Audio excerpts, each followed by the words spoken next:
of Negro descent, but you have to be of the elect to obtain that mercy and deliverance. All right, but this Daniel 2:21, and he changeth the times and the seasons. Talking about Yahweh, he removeth kings and set up kings. He giveth wisdom unto the wise and knowledge to them that know understanding. And who is that the Lord give this wisdom to, man? The servants, the prophets. Amos 3:6, man, the Lord will do nothing but revealeth his secrets unto the servants, the prophets. You cannot get this breakdown if you're not coming under the authority and the order that the Lord set up, man. You know, that's the problem with Israel. You know, they want to do things that they own, but, you know.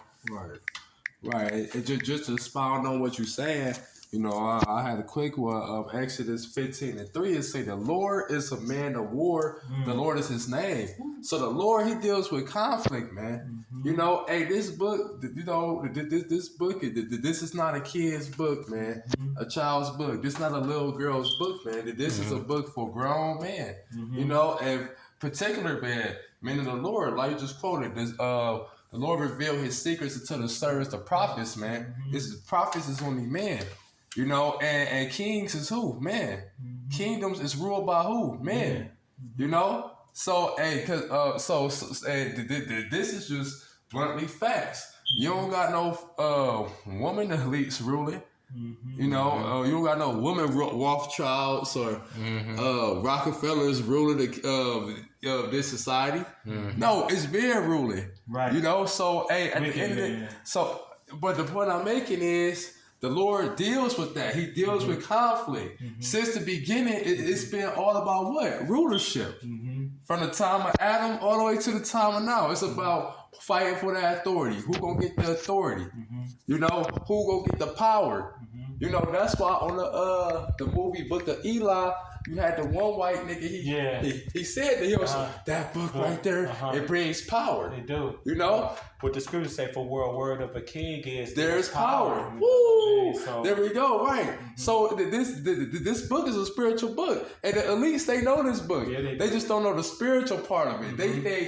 They so bugged out. They know that the judgment is coming, but they still got it in their head as if they kingdom go continue, like as if they could fight the prophecy, overcome the prophecy. To add on to your point, that is a well-living doctrine. They think that, you know, that's an old thing. Like, you know, that's the old ways. You know, we in this generation, like... Well, your average Joe Pierce think like that, but the elites, they know what's going on. That's right. It's like this. Only people who know what's going on is the elites and the elect. That's it. Everybody else is through, man. They just dummies, just here. Well, the scripture say that casualties. He out the way of understanding should remain in the congregation of the dead. But that's real speaking about Israel, because they don't first and foremost. Yeah, first and foremost. You know what I'm saying? Everybody else, you know, they allowed to do it. Just rejoice and be glad. So all you niggas about to go down.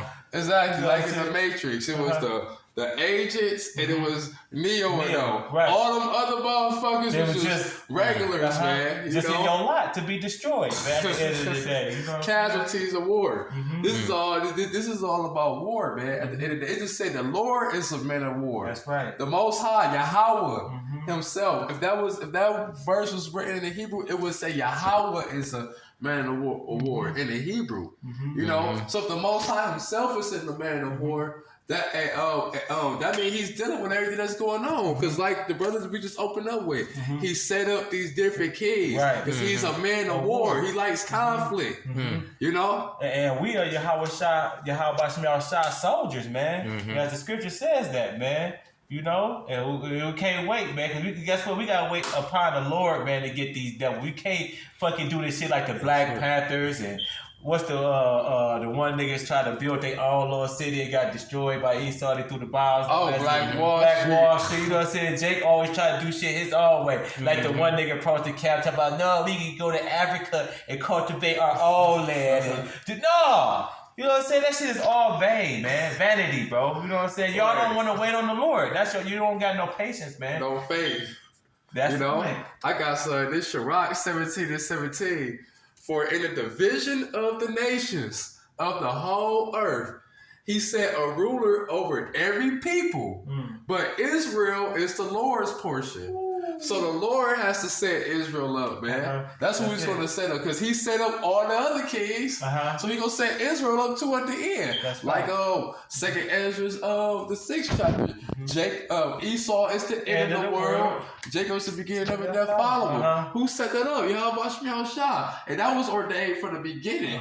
Like it was said to her, the elder shall serve the younger. Right. So the Lord already had it set up where Israel was gonna rule at the end. But before that, he had all these other nations rule. That's why the scripture say what? He that is first shall be last, and the last shall be first, That's man. Right. You know? When the scripture talk about better is the end of a thing than the beginning. You know? Exactly. So that's why we gonna rejoice and be glad. And that's what it's saying. Rejoice ye heavens and earth, man. When the devil come down to you knowing that he have a short time. You know? This nigga know his kingdom up. He know this shit is coming to an end, man. And Esau probably got his eyes set against the prophet, because in that same scripture, when you go down, you know, it's talking about, you know, who he coming after. You know what I mean? It's the men of the Lord that got the 100% truth. He ain't worried about all these other Israelite councils. Why? Because they teaching other doctrines that got Israel going to fuck off. You know what I'm saying? So that's cool. But he got his eye. That's why I say they have the commandments of the Most High. That's who the devil coming. That's who he got his eye probably set against. Yeah. Well, he coming against all Israel, but first and foremost, that's his main target, the elect. But you can't find out who the elect is, man. You know, you can't number the elect, man. Yeah, he wish he could just do like Esau wish he could just do like a census on everybody and then just find out who the elect is. Exactly. The Lord ain't got it working out like that. Scriptures say that it's a numeral multitude which no man can number. So you will never find out who all the elect is. Also, the Lord said a bound that he cannot pass. That's right. So you can't do shit, devil. You just got. You better just rejoice and be glad, as the scripture says. Stay in your lane, man. It's over with, Brad. Stay in your lane. You dealing with the keys, lords of lords. You lost. Right. You lost. I you got know? one. Go ahead. This is the book of Daniel, chapter 2, because this is a prophecy, which, you know, America was a prophecy. The Roman Empire was a prophecy. You know what I'm saying? We can go into a couple of precepts that, you know, show that, you know, these kingdoms were not only mentioned by the former prophets, but, you know, prophesied throughout the scriptures. You know, but this is the book of Daniel, chapter 2, because this is the last kingdom that the Lord prophesied to be foretold to be an establishment in the government on the earth. This is the book of Daniel, chapter 2, and verse 35. It says, "Then was the iron and the clay and the brass and the silver and the gold broken into pieces together." That's all of the former kingdoms, starting with the Babylonian Empire, you know, on down, right? And it says, like the chaff of the summer thirsting floors, and the wind carried them away, that no place was found for them. You know, and wind, you know, usually is symbolic for like destructive winds throughout the scriptures, because the last, the last kingdom that's gonna perish is gonna perish by destroying winds, that lake of fire. It says that no place was found for them, and it ain't gonna be no place. Only time that America is gonna be mentioned in the kingdom is when we make the new deliverance a high holy day. You know what I'm saying? It's gonna be left as a memorial. Not to do, you know. Yeah, the scriptures say that America. It's a scripture in the book of Revelation that talk about how America is gonna be burning for a long time. You know, even after the destruction. So that you're gonna be able to smell that shit. You know what I'm saying? Just it's gonna continue to burn for years and years. But it says that no place was found for them, and the stone that smote the image, because a great mountain, let me go back. It says, and the wind carried them away, that no place was found for them. And the stone that smote the image became a great mountain, which, you know, mountains throughout the scriptures is symbolic for a government. And it says it became a great mountain, which we know Yahweh Shai is gonna smoke. You know,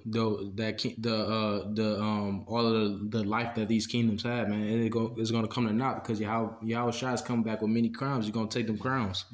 And it says, and fill the whole earth, right? So we're gonna fill the whole earth, and that's the last kingdom that's gonna be on the earth, man. You know, ain't gonna be no, you know what I'm saying, other nations rising up. Moab think they coming up after. It ain't gonna be none of that. It's just gonna be strictly Yahweh Shai and King David and the elect.